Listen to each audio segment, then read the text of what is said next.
Do'stlar, barchaga assalomu alaykum. Hozir videolarimni ko'rib o'zim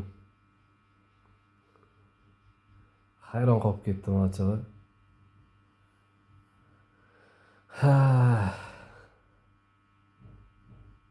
Ya kayfiyat bilan, nastreniya bilan olingan, endi baribir ham yorqinroq deydimi, yorug'roq. Xullas qisqasi hozirgidek emasda. O'zimga sal g'alati ko'rindi to'g'risi. Shuning uchun video qilishga qaror qildim.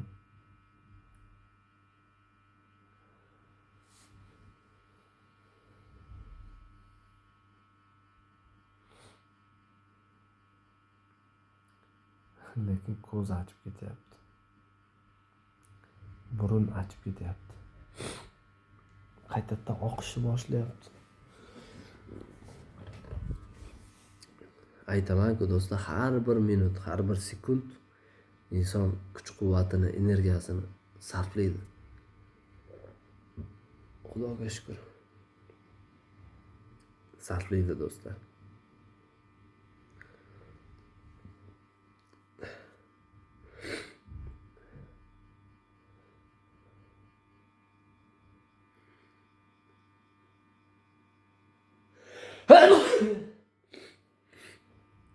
Va uni tiklashi ham kerak-da.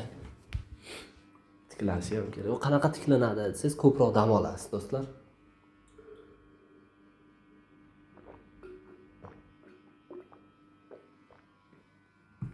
Endi tasavvur qiling. Mashina haydab kelardim. Jonli efirda bir necha soatlab qilardim. Alhamdulillah, Xudoga shukr, natija bo'ldi. Nolish yo'q. Norozi anaqangi nima dedik? Fikrlar yo'q. Mutlaqo. Umuman. Lekin shunga qaramasdan do'stlar, sog'ligimiz ozginagina ko'rib turganingizdek. 5 daqiqalik video qilaman do'stlar degandim, lekin 5 daqiqa bo'lmayapti.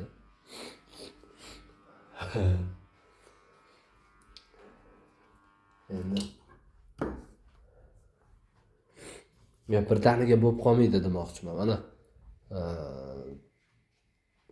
5 daqiqa do'stlar, qachon 5 daqiqa bo'lsa keyin bo'ladi demoqchiman-da. Ya'ni avvalambor 5 daqiqamiz borligini his qilish uchun 5 daqiqamiz bo'lgandan keyin shuni gapirayotganimizda mana 3 daqiqa sekin o'tayotgan bo'lsa, hozir men uchun demak 5 daqiqa ham bu ko'p ekan vaqt. Chunki men 5 daqiqada ko'proq narsalarni gaplasha olaman-da yoki gapira olaman. O'shaning uchun menga vaqtni davomiyligi uzunroq ko'rinadi. Kimdirlarga 5 daqiqa kam. Nimadir fikrini aytib olishi uchun, bildirib olishi uchun, gapirib olishi uchun so'zlarini 5 daqiqalik so'z bo'lsa ham aslida 1 daqiqalik so'z, lekin u yarim soat, 1 soat gapiradi. Nimaga? Chunki miyani ishlash tezligi bor hammada har xil do'stlar. Va nutqda ham. Bu gapirayotganingizda ham miyadagi narsalar tez o'ylanishi ham mumkin. Bir xil odamlar gapira olmaydi, gapirish tezligi sekin. O'zim endi burnimni tortib gapiraman, mazza yo'q.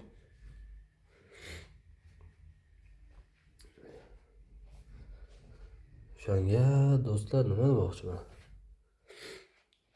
Tezroq gapirishga o'rganishimiz kerak. Bir xil sekin ham yozadi. Keyin borib tez yozishga o'rganib ketadi. Yangi kirib keladigan ishtirokchilarni kuzatsangiz, savol bersangiz 2 daqiqa kamlik qiladi. Shuning uchun mabodo bloklanib qolsa, normalni yaxshi odam bo'lsa, sizga qaratilgan Oyna YouTube kanalimizga o'tib olishlarini aytib o'taman. Va ular o'tib olib, u yerda o'zlarini tanishtirib o'tishlari mumkin bo'ladi. Instagram bilan Telegramda ham Silka Manzil va YouTube kanalimizda bemalol o'tib yozishingiz mumkin.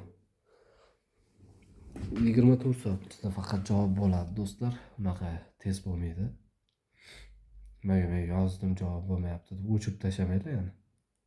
Bir xillar borda shoshadi. haliyam mazam yo'q.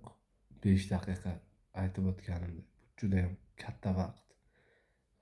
YouTuber uchun, YouTube kanali bor insonlarda yoki Instagram yuritadigan kishilar bo'lsa,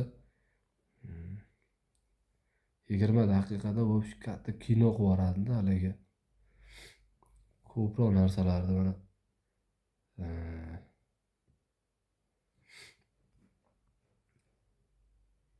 ozgina vaqtda ko'p narsa oldim deysiz. Shunaqa bo'ladi. Vaqtni unumdorligini oshganligini ko'rsatkichida bu.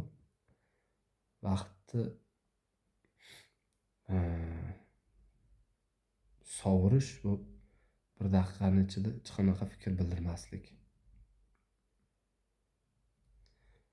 Do'stlar, 7 minutdan bo'lib ketadi bu turishda.